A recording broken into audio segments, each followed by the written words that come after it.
¿Qué tal? Buenas, ¿cómo estamos? Hoy con nosotros se sienta un maquinista nuevo. ¿Qué tal, Luca? ¿Cómo estamos? Hola, gracias a todos.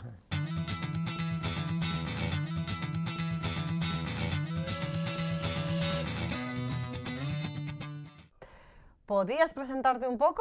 Sí, yo tengo 46 años, vivo en una preciosa ciudad de montaña donde hay un balneario, el balneario de Angolo Terme. Es una casa de espiritualidad que dirigimos mi mujer y yo para ejercicios espirituales y vacaciones en verano para cristianos. Así que somos muy felices. Tengo una hija de 3 años. Estoy casado con mi esposa Teresa desde hace ya 10 años. 12 años de noviazgo y es la cosa más hermosa que puedo hacer. Porque tengo una esposa, una hija guapísima y trabajo para el mejor propietario, que es Dios y la Virgen. Vamos a hacer un recorrido por tu vida. ¿Cómo fue tu infancia, tu juventud? Bueno, ¿en qué tipo de familia te criaste? Cuéntanos un poco. Sí, bien. Soy de una familia de padres procedentes del sur, de Puglia, en Italia. Es una cultura muy diferente respecto a la del norte, y especialmente en los años 60. Había la costumbre de que los matrimonios fueran concertados. Y por tanto mis padres, sobre todo mi madre, para venir a trabajar al norte, que había más oportunidades en los años 70, quería vivir su libertad a toda costa, en la época del 68. Y por tanto, para poder venir, mis abuelos y toda mi familia le decían, si quieres ir a Milán, tienes que casarte. Así que se casó con el primer hombre que aprobaron mis abuelos. Pero esto causa dificultades porque no hay amor. Y cuando no hay verdadero amor, es ya difícil cuando hay amor, porque hay que entenderse. Entonces, yo nací en un lugar en el que había ya una mala situación.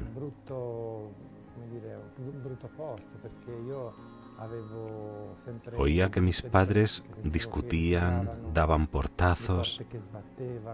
Mi madre siempre triste. Mi padre huía, hacía siempre los turnos nocturnos de trabajo para no tener que ver a mi madre. Así que se divorciaron y cuando tenía 6 años me quedé solo con mi madre. Y dentro de mí sentí como si una parte de mí, al irse mi padre, como si una parte de mí se separase. Un dolor. Y luego, con el hecho de que eres niño, los amigos, esto me llevó a no adoptar las características masculinas, porque tenía solo a mi madre. Me tuvo que cuidar ella sola. Y cuando se habla de la madre demasiado agresiva, demasiado presente, no había más remedio, porque tenía que hacer de madre y de padre. Y por esto causa no un equilibrio. Y yo no pude adoptar esos atributos que son normales, reales, son la verdad. La modalidad de la voz. Yo no podía escuchar a mi padre. Así que me convertí en un niño más dulce, siempre el más afeminado, que adoraba a su madre porque veía en ella a una santa mujer. Mujer que trabajaba, que llegaba tarde a casa. Y precisamente porque trabajaba, yo me quedaba muchas veces viendo la televisión. Y la televisión ya entonces era un desastre.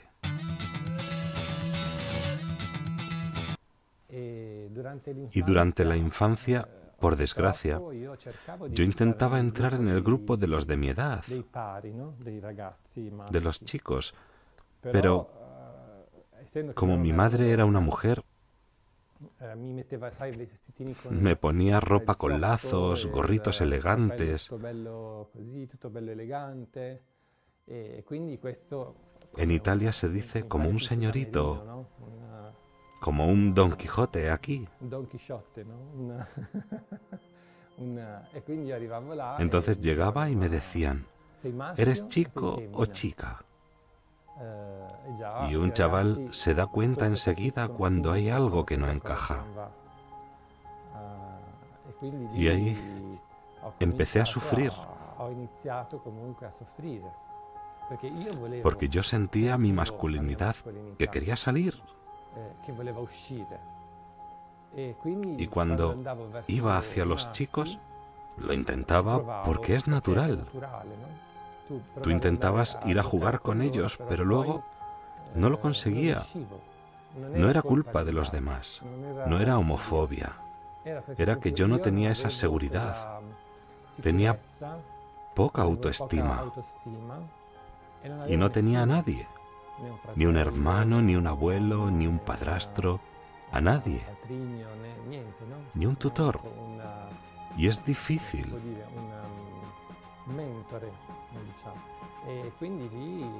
Y es difícil porque solo lo intentas una vez, dos, tres, y cuando ya te dicen no, no sabes tirar el balón, no sabes hacer, no sabes jugar. Los chicos son chicos y está la competitividad. Y yo al cabo de un tiempo, para no sufrir más, empecé a dejar de lado el mundo masculino.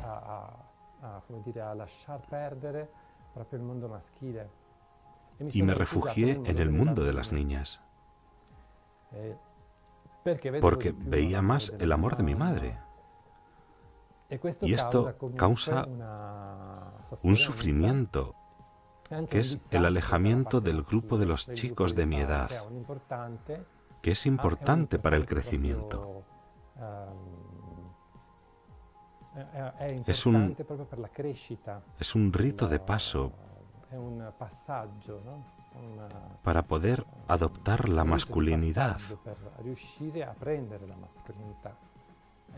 Y yo no lo conseguí. Por tanto, mi heterosexualidad se quedó latente. Luego, creciendo con la edad de la adolescencia, se convirtió en un problema, porque la explosión de hormonas después de la pubertad empezó este deseo de masculinidad que se transformó en pulsiones eróticas y románticas hacia los chicos. Entonces, después de toda esta explosión hormonal, en la que te das cuenta que tiras más hacia los chicos, ¿cómo se manifiesta esto? ¿Consigues en la adolescencia sacar este punto de masculinidad? ¿Lo consigues al final? Después de la pubertad, en la adolescencia, hacia los 13 años, experimenté pulsiones románticas y luego sexuales hacia el compañero de clase que se sentaba a mi lado. Porque él era el más fuerte, el que hacía bien todo.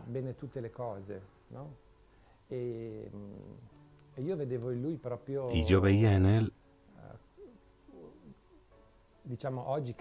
digamos que hoy entiendo que él era todo lo que yo quería ser.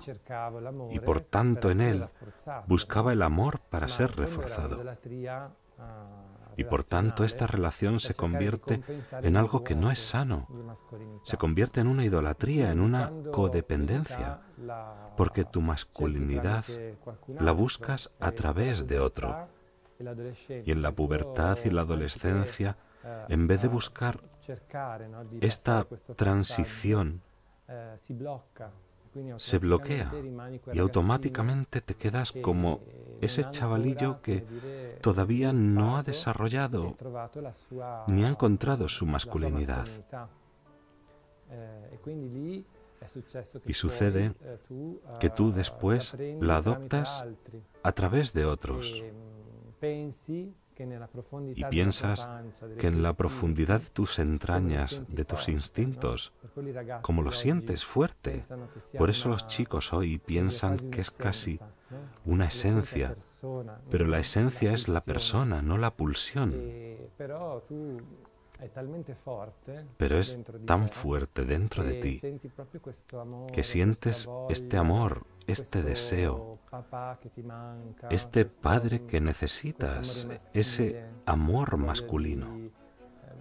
Porque es difícil de contar en pocos minutos, pero te pongo un ejemplo. Cuando los chicos juegan, si pelean, se tocan, se dan un golpe, es un motivo de agregación cuando bromean. Pero el chico con pulsiones homosexuales no consigue hacer eso. Y eso te lleva a la soledad, sobre todo a tener esta carencia de fuerza. Y por tanto una baja autoestima respecto a la relación con los demás. El problema de la homosexualidad no es un problema de sexo, sino que es un problema de relaciones con personas del mismo sexo a las que no se ha accedido. De hecho, luego uno se esconde en el grupo de las niñas. Y he visto después de ya 10 años de trabajo que llevo con chicos homosexuales, he visto que sus ídolos son mujeres fuertes. Han cerrado la masculinidad, porque hay una masculinidad estética del cuerpo, pero luego aman personalidades fuertes como Madonna, Lady Gaga. Tantos personajes fuertes e influyentes, no solo del mundo de la canción, sino en general del mundo femenino. Y esta es una cosa muy difundida, es un refugio porque no se ha cumplido ese proceso de heterosexualidad, de masculinidad. La naturaleza dentro de ti explota y te reclama esa masculinidad. Y luego vas a buscar esa intimidad que no has encontrado, perdonad la expresión, en la ropa interior de las personas, porque es el único modo para adoptar esa masculinidad. Y hay muchas relaciones sexuales, mucho amor, mucha idolatría, pero es como un absurdo.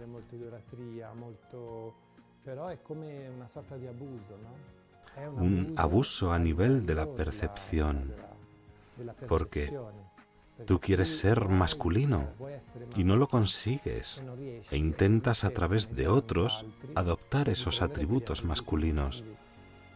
Solo que si no haces un seguimiento en psicoterapia y oración, porque el Espíritu Santo revela a través de los santos, tú al final rechazas la masculinidad.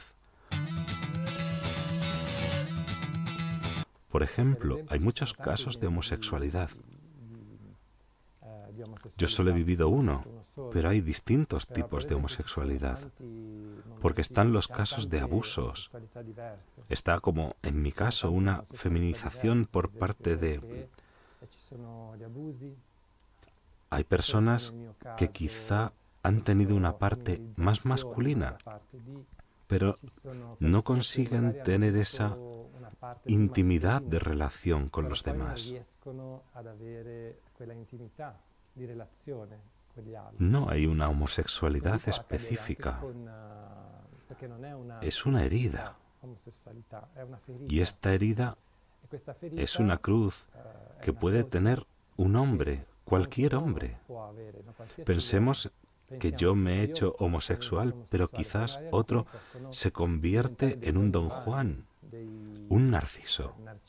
Personas que buscan 1000 mujeres, pero no encuentran la mujer adecuada, porque no se han entendido a sí mismos. Y estos son pasos muy importantes. Hoy estamos perdiendo esta virilidad. Creo que hay un proyecto a nivel mundial que quiere uniformizar todo. Y esto es muy equivocado, porque la diferencia es lo más hermoso que puede existir. En el Génesis dice claramente que Dios les hizo hombre y mujer, y no existen otros. También cuando se habla en el Génesis y también en el Catecismo de la homosexualidad, no hay ninguna prueba científica que demuestre que la homosexualidad sea natural. No quiero decir natural, sino que no hay ninguna prueba que diga que es genética, porque nunca se ha encontrado un gen. Es más, hay estudios con homosexuales que demuestran que no es algo genético, sino algo que se aprende durante estas heridas de la infancia.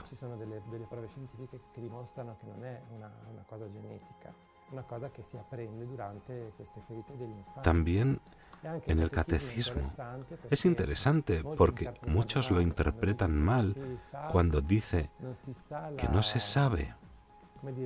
Ahí también parece que diga la genética, la génesis, el origen. No se sabe.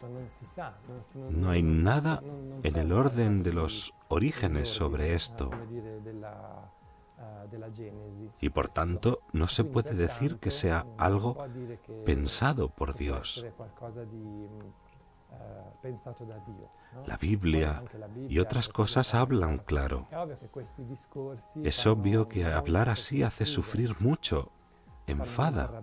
Yo lo he vivido. Tengo aún amigos homosexuales y transexuales. Pero he visto la verdad y sé que tienen una máscara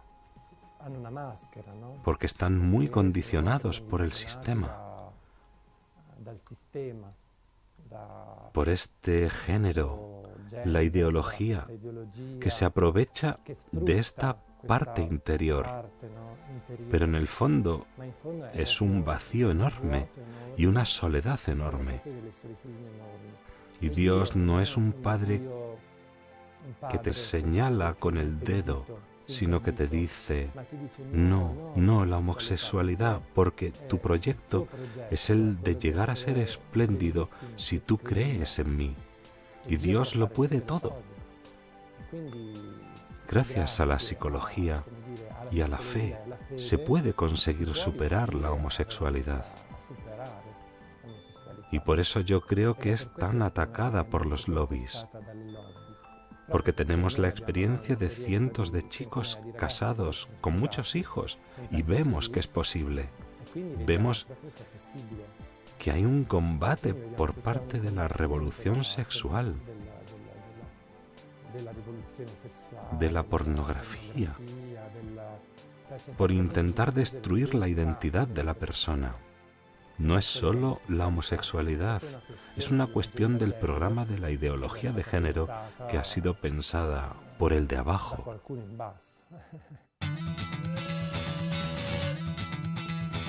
¿Podemos volver un poco a la adolescencia, cuando te sientes atraído por un compañero?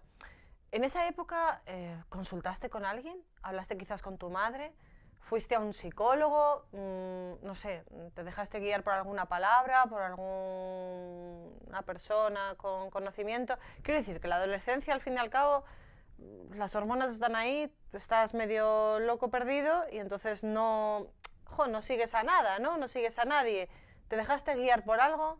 En la adolescencia te encuentras solo, porque te explota esa bomba, esa explosión de erotismo, sexualidad,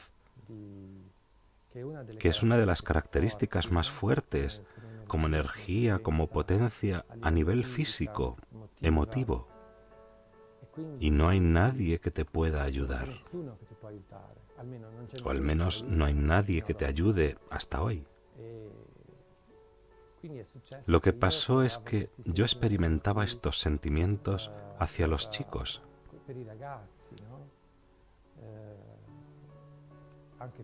también hacia uno solo por la monogamia. Y yo quería a este compañero con el que tenía una amistad particular, porque son los juegos que hacen los chicos jóvenes para conocerse. Pero él no era homosexual, así que cuando se enamoraba de las chicas yo sufría mucho. Y vives un dolor que hoy he entendido que es muy diabólico, porque como dicen, muchos chicos se suicidan, muchos no lo superan. Tenemos muchas personas que toman medicamentos porque entran en depresión, y siempre hay este mal que invade. Y no es por la homofobia, porque en esa edad no entiendes lo que está pasando.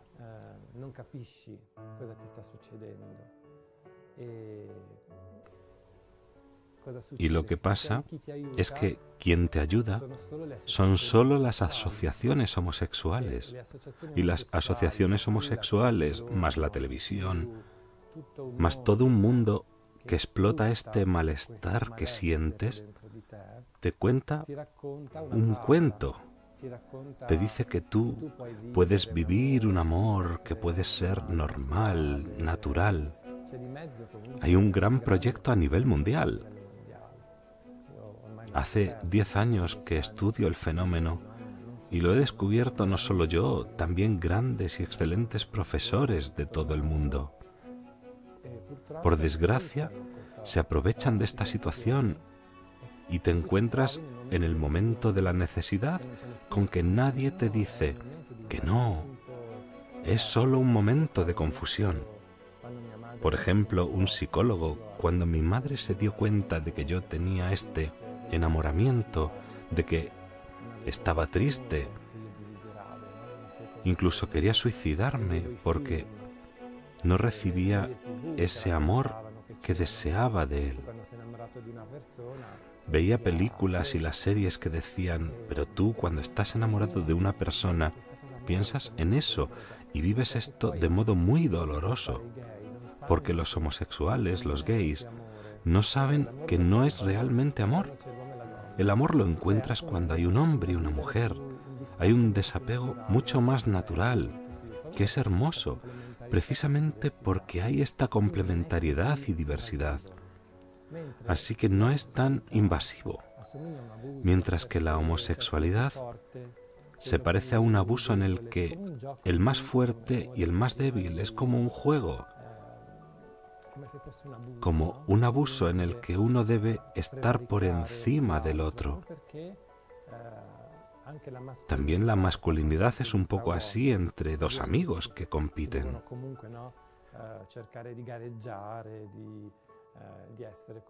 Cuando tú te encuentras solo, lo único que te proponen es este que yo llamo país de los juguetes, como en el cuento de Pinocho, porque te hacen creer que en ese mundo encontrarás muchas personas, chicos, hombres, que podrás encontrar a tu alma gemela. Pero en realidad es un cuento, una quimera. Pasan los años y te das cuenta de que la gente de tu alrededor se separan, rompen. Lo demuestran muchos personajes famosos. Lo demuestra el matrimonio homosexual, que de todas formas no tiene el vínculo de la fidelidad. Por ejemplo, yo sufrí mucho porque cuando tenía novios existía la traición y pude ver con mis ojos esta búsqueda continua, con eso que tenemos en las entrañas, los instintos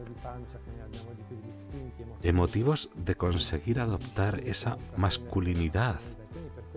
Y por eso se va siempre a la búsqueda de adoptar esos atributos. Pero tú no lo entiendes e intentas siempre llenar esa insatisfacción buscando más sexo. Y es realmente diabólico porque te hace daño. Yo hoy puedo decir, habiendo salido de ello, que me he sentido liberado, porque era una esclavitud, mirar siempre con miedo de que te pudieran dejar, que tenías que empezar una nueva relación. Y también recuerdo que en ese ambiente se dice con frecuencia que no hay amor. Y ellos, para justificarlo, dicen que en la heterosexualidad tampoco hay ese para siempre. Pero no es verdad, porque el amor es un trabajo, un donarse, un ir paso a paso. Y luego la naturaleza ayuda, porque está la familia y tantas cosas que hoy están destruyendo, porque obviamente hay un plan por debajo. Cuando mi madre se preocupó, fuimos a un consultorio y en este consultorio de psicólogos le dijeron a mi madre, yo tenía 14 años, su hijo es homosexual. Es usted quien tiene el problema, no su hijo. Su hijo vivirá felizmente como homosexual. Usted lo tiene que querer así. Si acaso, usted tiene que entender, aprender y educarse a entender qué es esta homosexualidad. Por tanto, yo, confirmado por un médico, por la televisión, por el mundo externo, creí en ello. Y ya no me ocupé de mi masculinidad. Y empecé a ir a los locales, al mundo homosexual. Luca, que me he quedado sin tiempo, madre mía, siempre me pasa lo mismo. Vamos a dejar un poco al autor de Yo Fui Gay, vamos a dejarlo para la próxima semana. Aquí nos quedamos, no os perdáis la segunda entrega de esta entrevista, por favor, porque está súper interesante. Muchísimas gracias, Luca. Gracias a todos por haberme escuchado. Dios os bendiga. Gracias. Entonces yo, bailando con 17 años, aunque decía que tenía 18, ganaba muchísimo dinero. Y allí empezó una cadena, una especie de torbellino. Y poco a poco hice otro concurso y me nombraron Mr. Gay. Me ingresaron y la doctora me dijo, Luca, tienes SIDA. Estás pasando el SIDA. Entonces, yo nací en un lugar en el que había ya una mala situación.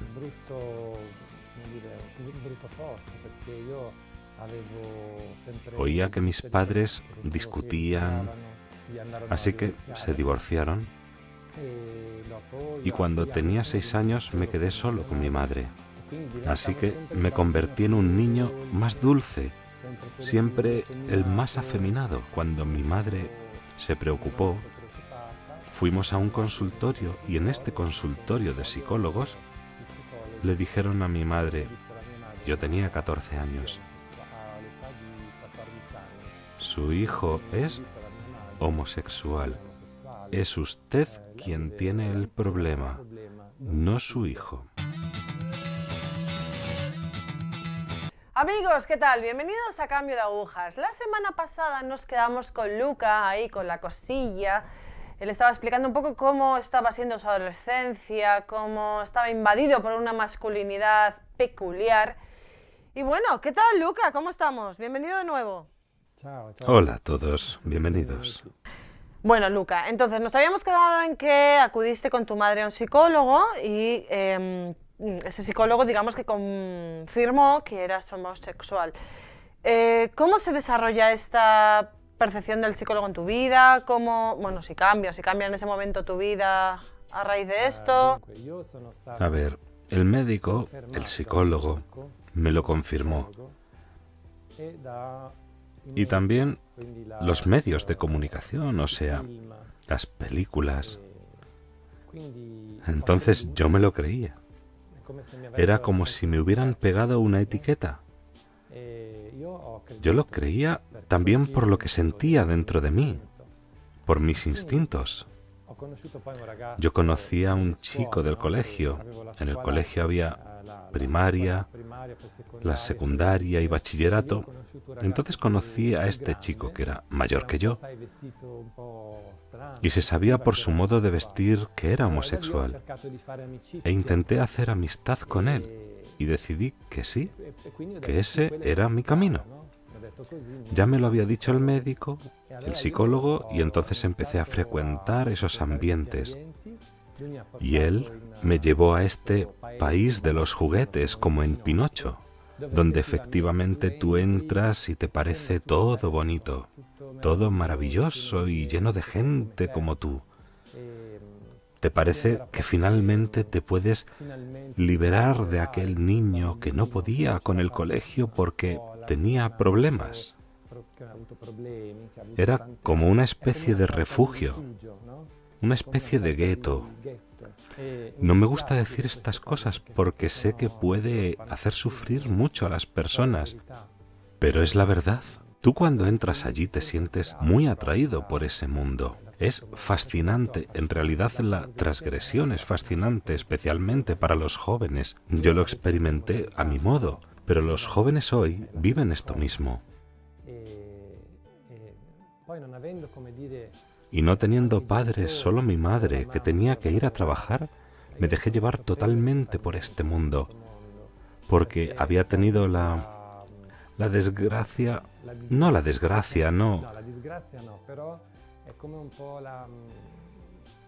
la belleza, pero que puede ser un hándicap, porque yo entré enseguida en este ambiente con 17 años en Milán. Ya existía el T-Dance. Estábamos en los años 80, en pleno boom económico, donde se hacían esas discotecas tan bonitas, todo lleno de colores.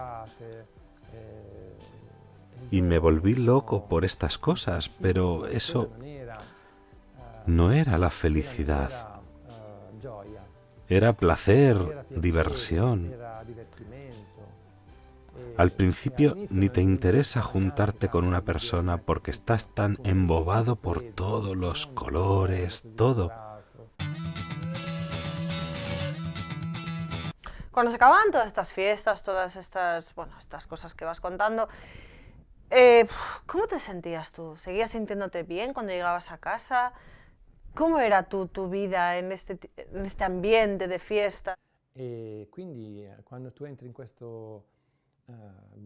Cuando entras en este bellísimo país de los juguetes, de luces y discotecas, todo parece maravilloso, pero no es así porque al final tú solo eres un chaval. No es que te importe tanto porque solo piensas en pasártelo bien. Especialmente una persona que ha sufrido tanto y tú justificas todo y te lo tomas como una revancha.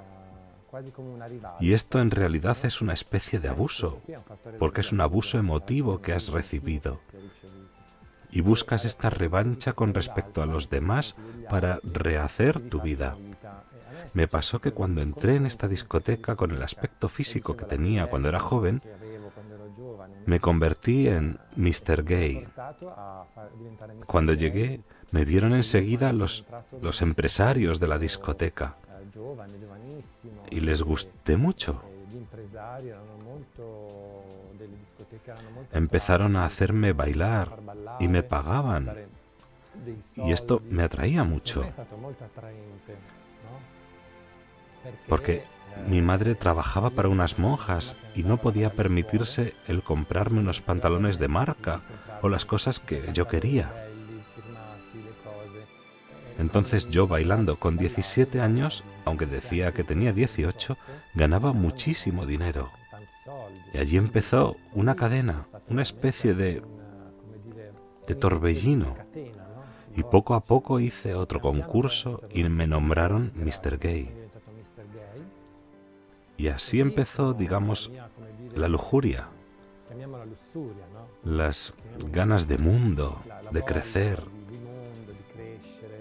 Después de hacer la confirmación y tantas cosas, uno puede empezar a ser fatalista, muy terrenal, muy humano, y se pierde toda la parte espiritual. Entonces lo que yo quería hacer, lo que quería construir, me trasladé al centro de Milán y salía con personas que tenían mucho dinero. Dentro de mí fundamentalmente había mucha rabia. Mi madre decía, oh, tu padre, tu padre. Entonces no lo sabía, pero después de estudiar un poco de psicología, veía que lo que tenía era un conflicto dentro respecto al mundo en general. Éramos minoría, de hecho los homosexuales forman el 5% de la población. Decimos que el mundo lo acepta, pero siguen siendo minoría. Allí empezó, digamos, la aventura en el mundo homosexual. Me hice llamar en la Arcigay, pero mis relaciones nunca eran estables. O le dejaba yo o me dejaba él. Y esto era muy triste porque te hace sufrir. Cuando tienes ese amor tan fuerte y siendo tan joven, te lleva realmente a un sufrimiento inaudito. Y luego te levantas, pero siempre son lutos que llevas contigo. Y allí puedo decir que no había felicidad. Había momentos que parecían felices, que parecían un sueño o una fantasía, pero no encontré la verdadera felicidad, sino mucho sufrimiento. Incluso los que estaban juntos como amigos, pero luego se traicionaban con otras relaciones o porque tenían intereses. Es un mundo donde están muy unidos, se puede decir. Trabajan muy bien juntos y se ve que han trabajado mejor que nosotros y esto les ha llevado al día de hoy.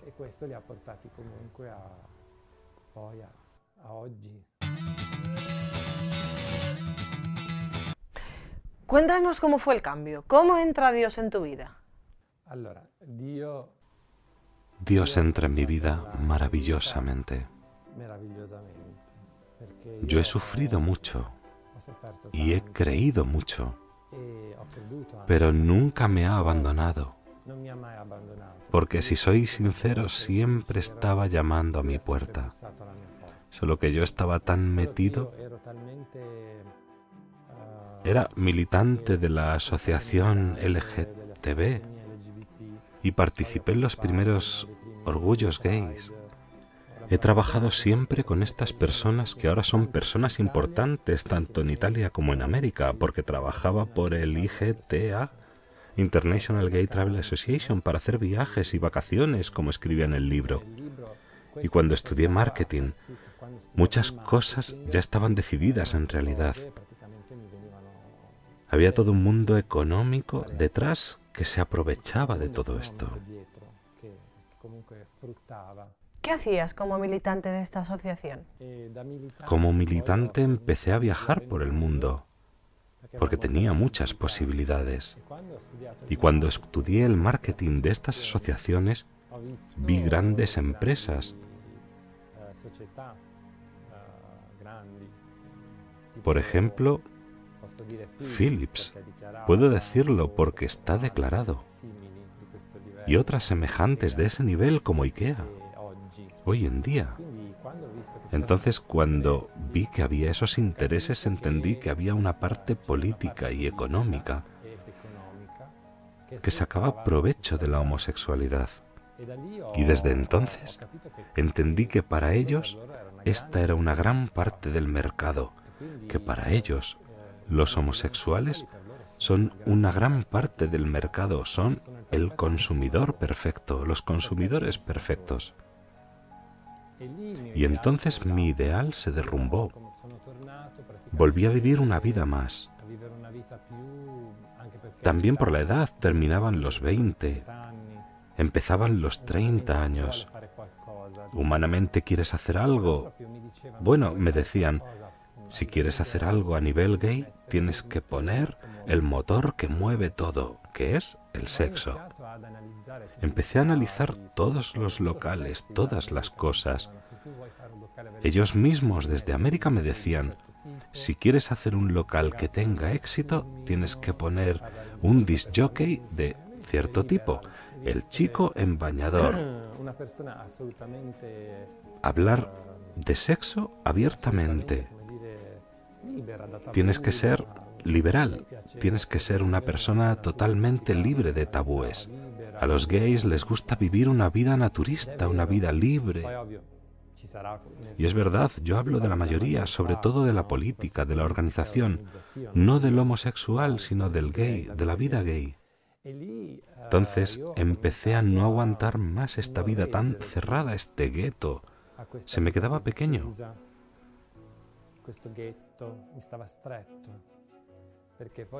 Porque yo cantaba e iba a hacer también concursos y me relacionaba con personas heterosexuales. Dios ya estaba trabajando en mí, porque, por ejemplo, cuando fui a grabar una canción, para gastar menos pensé, aunque era Dios quien guiaba todo, fui a una iglesia evangélica porque ellos hacen mucha música. Tenían una casa de grabación y para grabar conocí esta iglesia evangélica. Y esta iglesia evangélica me hablaba de Dios. Me regaló la Biblia, me decía, mira que Jesús te ama. Y después pasó que me enamoré de un chico que era un militar civil, ayuda civil en el terremoto que ocurrió en Asís, San Francisco. Yo estaba muy enamorado de ese chico y luego, cuando llegué a Asís, lo encontré después de algún tiempo que estuvimos juntos. Lo encontré con otro. Él trabajaba en los containers en la zona afectada por el terremoto. Y entonces vi mucho amor por parte de Cáritas. Me fascinó la historia de San Francisco. Y desde entonces empezó a removerse algo. Pero lo más fuerte fue cuando me diagnosticaron la enfermedad. Entonces en esa época todos mis amigos empezaron a morir. En mi libro hablo de esto mucho más porque es difícil, pero yo creo que mis amigos, mirándoles a los ojos, me hicieron entender que aquella era una media vida. Y entonces empecé a experimentar dolores, empecé a beber más, a ser infeliz, a ver esos nuevos jóvenes que llegaban. Yo tenía casi 30 años y veía a los nuevos, unos de 20 años, que llegaban como yo, los cogían. Hay todo un método para que estas asociaciones los reciban. Y entonces llevaba a San Francisco en el corazón. Y empecé a escuchar esa parte de dentro de mí, pero seguía teniendo esa vida homosexual. En cambio, cuando supe de mi enfermedad en el hospital, porque tuve fiebre durante 2 semanas aproximadamente y no se iba, me ingresaron y la doctora me dijo, Luca, tienes SIDA, estás pasando el SIDA. ¿Y cómo reaccionas ante eso? ¿Cómo se manifiesta en ti la enfermedad? ¿Te acerca más a Dios? O sea, al tener el SIDA, ¿ves que te vas acercando más a Dios? ¿Te sientes más apoyado por el Señor? Para mí fue un momento dificilísimo porque entonces entiendes que ya no hay ningún abogado, ya no hay nada de dinero, no hay nada más que puedas comprar, que te pueda comprar la vida, la felicidad, la materia. Puedes tener unas casas muy bonitas, cosas muy bonitas, pero yo, en fin, estaba triste. Y cuando supe esto, supe que tenía que morir como mis demás amigos. Entonces fue una gracia, como dice San Agustín, una gracia que puede desembocar en una gracia, una desgracia que desemboca en la gracia.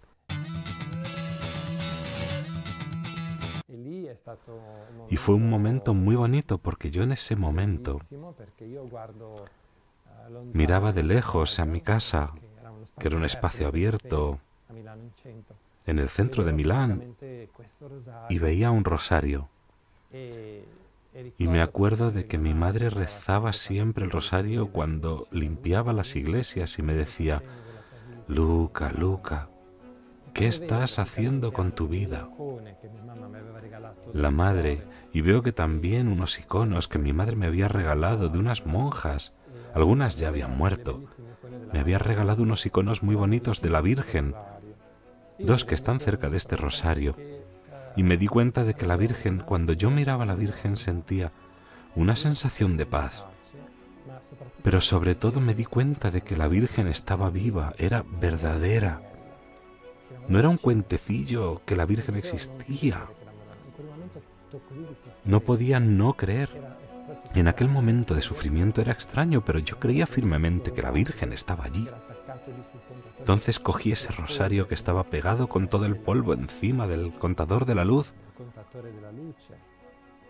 Cogí ese rosario que me habían regalado por tradición, como todos. Empecé a pasar las cuentas. No me acordaba de los misterios, pero sí del Ave María, el Padre Nuestro y el Gloria. Entonces empecé a invocar a la Virgen con el corazón. Y después de una serie de rosarios, no sé cómo explicarlo, pero fue una experiencia de amor tremendo. Porque yo sentía en la profundidad de mi conciencia que yo no estaba allí. Era como si todo el mundo se hubiera parado porque en ese momento la Virgen estaba a punto de aparecer. Entonces había un silencio irreal, un silencio de paz, como si todos los santos y ángeles cantaran y alabaran. Luego pararon porque en ese momento la Virgen apareció. Y yo sentí por dentro que todos se arrodillaban, incluso el demonio. Ese amor que ella llevaba a mi corazón era una cosa indescriptible, que no se puede describir. Todo esto en la profundidad de la conciencia. No lo vi con los ojos, sino con el corazón, con el alma. No sé explicarlo. Vi a la Madre con las manos así, como se la presenta en la imagen de Nuestra Señora de las Gracias, la Inmaculada, que me decía: sigue adelante, sigue adelante. Y yo estaba enamorado y decía: sí, sí, sigo adelante, porque tú estás sumergido en este limbo de amor y no te interesa ya nada más, porque sabes que todo, los ángeles, los santos, todo está conectado. Es extraño, no sientes ya tu cuerpo porque es ligero, no sientes ya la tristeza, todo se va. Sientes el corazón que late fuertemente, te hace sentir así, porque si te hiciera sentir el amor que tienes ya, llorarías. Yo he llorado de amor, pero si te hiciera sentir tanto amor, tu corazón explotaría. Entonces fue una cosa muy bella. Fue ahí donde empecé a decir: sí, sí, Madre, sí, sí. Me hizo entender, porque luego he tenido que rezar mucho para entender lo que me había pasado. Me decía: sigue adelante, con las manos así. Yo veía algunas imágenes, ¿no? Me decía: si te caes como un niño, porque me veía como un niño pequeño, si te caes, yo te levantaré. Entonces sigue adelante, sigue adelante. Me recordó que mi fe me había salvado porque yo creía en ese momento que la Virgen era, y es impresionante cómo la Virgen se puede agarrar a una pequeña oración de amor puro. Y eso fue para mí un don muy grande, porque luego este bautismo del Espíritu Santo me acompañó durante muchos meses. Por eso la lujuria y todas esas cosas no existían porque estaba tan... En Italia se dice un poco loco, un poco exagerado, porque amaba tanto.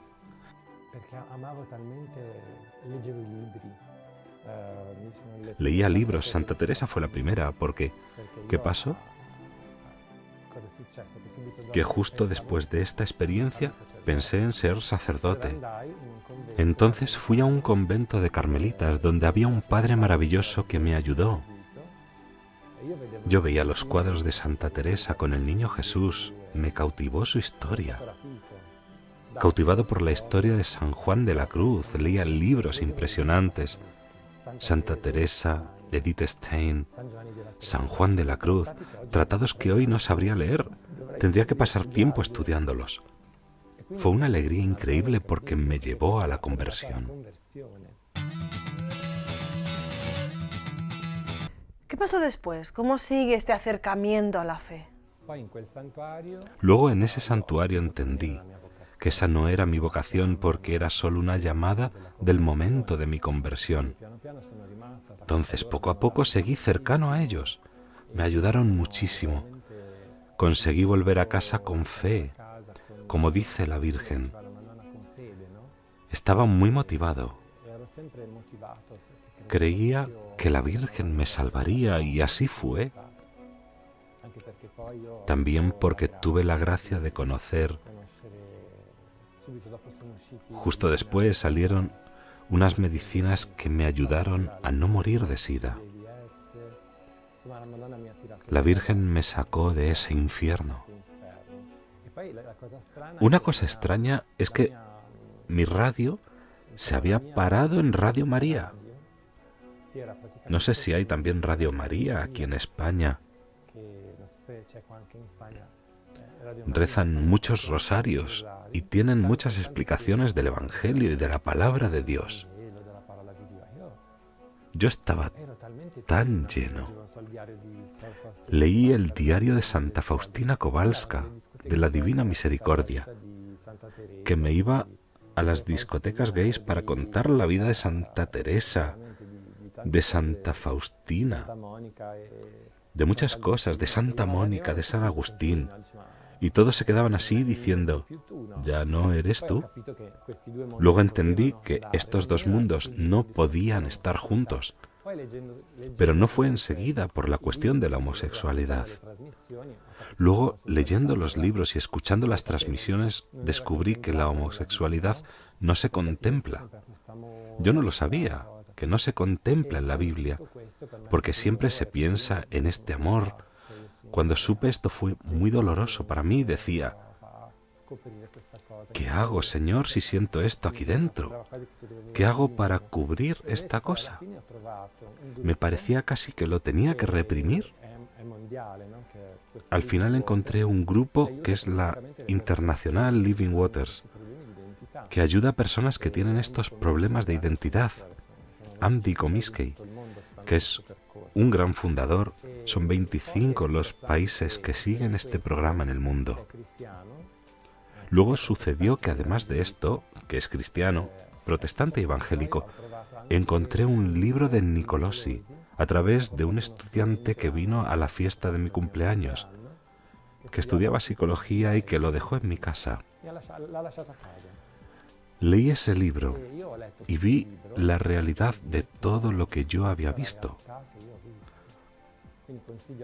Por tanto, aconsejo la lectura de este libro, de este profesor que ha dedicado más de 30 años de su vida a ayudar a los homosexuales.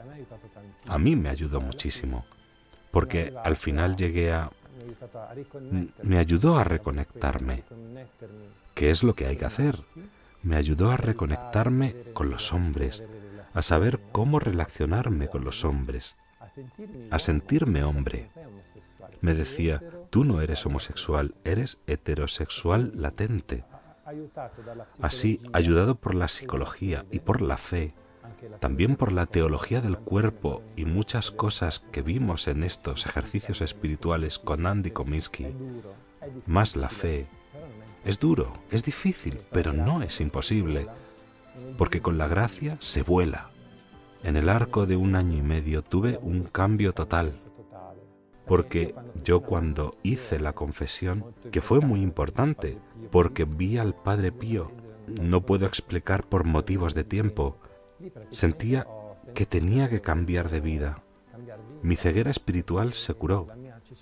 Vi a mi madre que limpiaba suelos, vi a las personas que yo despreciaba cuando volvía de las discotecas o de los eventos a las 6 o 7 de la mañana, y veía a todas estas personas aplastadas en el metro.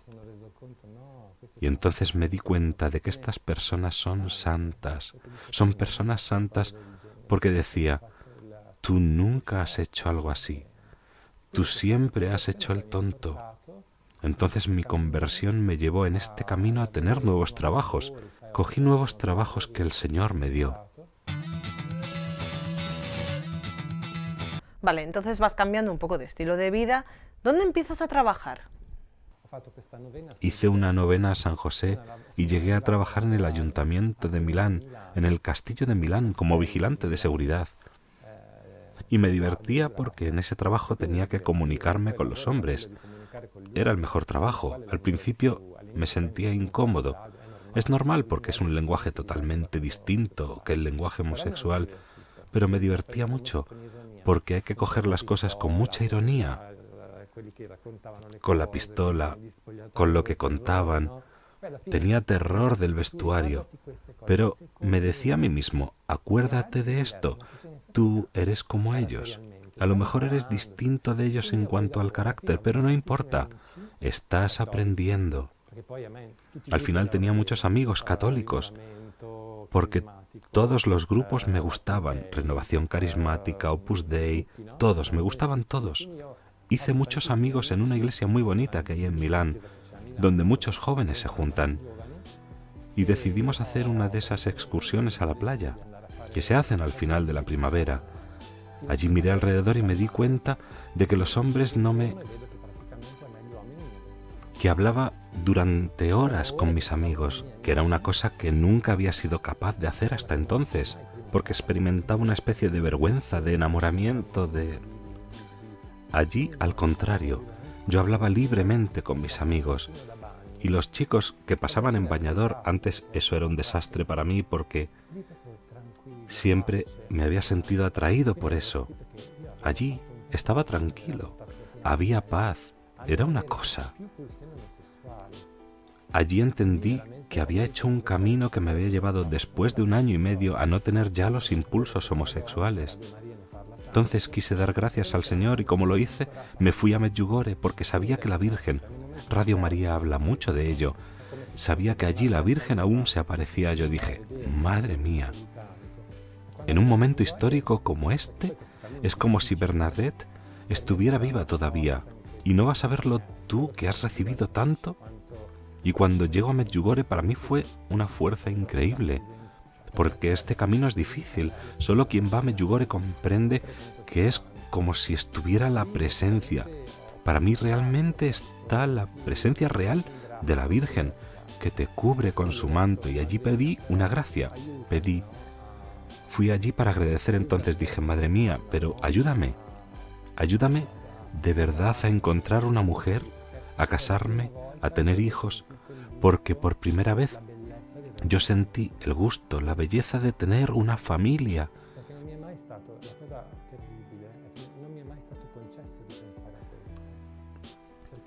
Lo terrible es que nunca se me ha concedido pensar en esto, porque para mí era...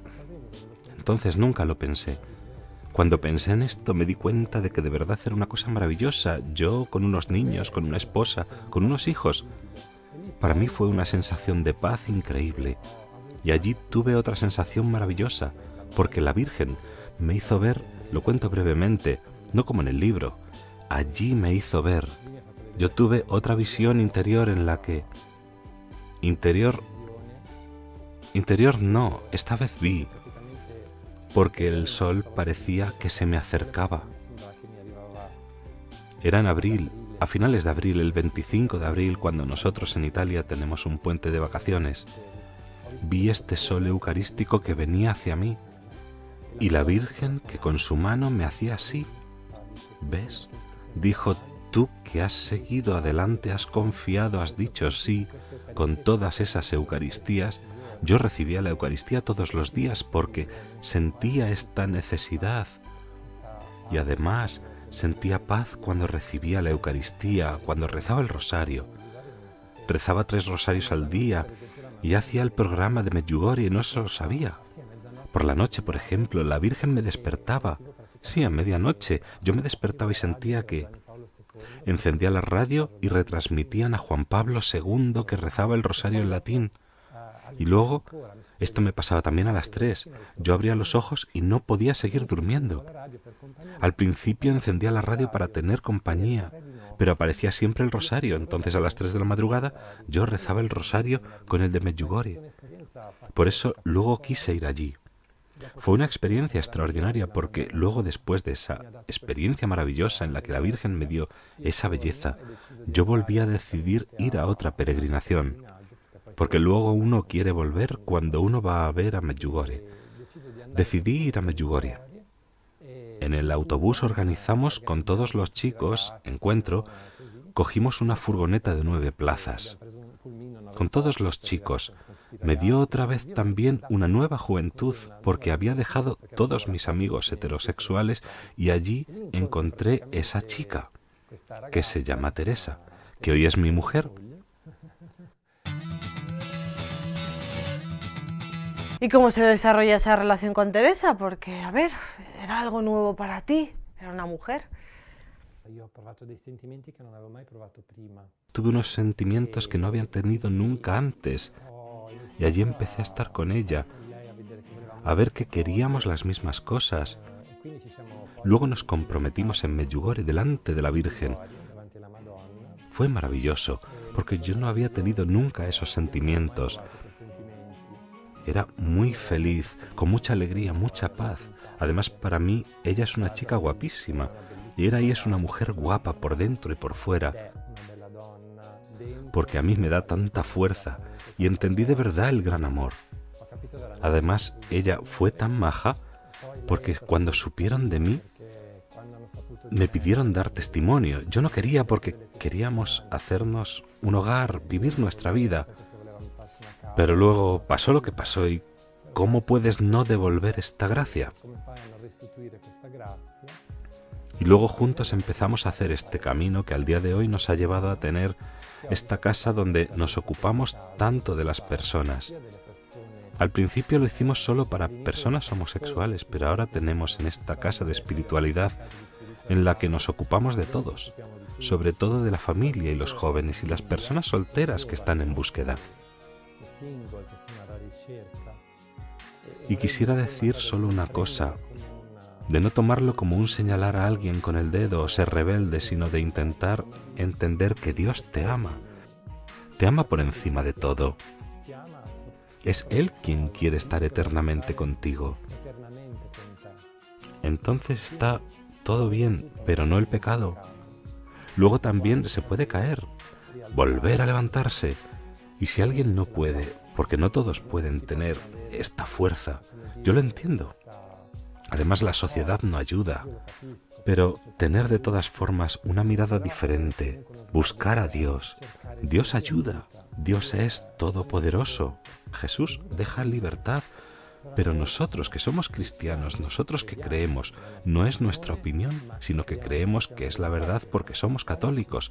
Tenemos que decirlo, no podemos imponerlo, como no lo impone Jesús. Pero nosotros tenemos que decirlo, porque está por en medio la salvación. Entonces nadie puede negarme la redención. Luca, muchísimas gracias por tu testimonio, muchísimas gracias por tu sinceridad. Yo creo que va a hacer muchísimo bien a muchísima gente. Gracias. Gracias a todos. Hasta luego. Que Dios os bendiga. Gracias.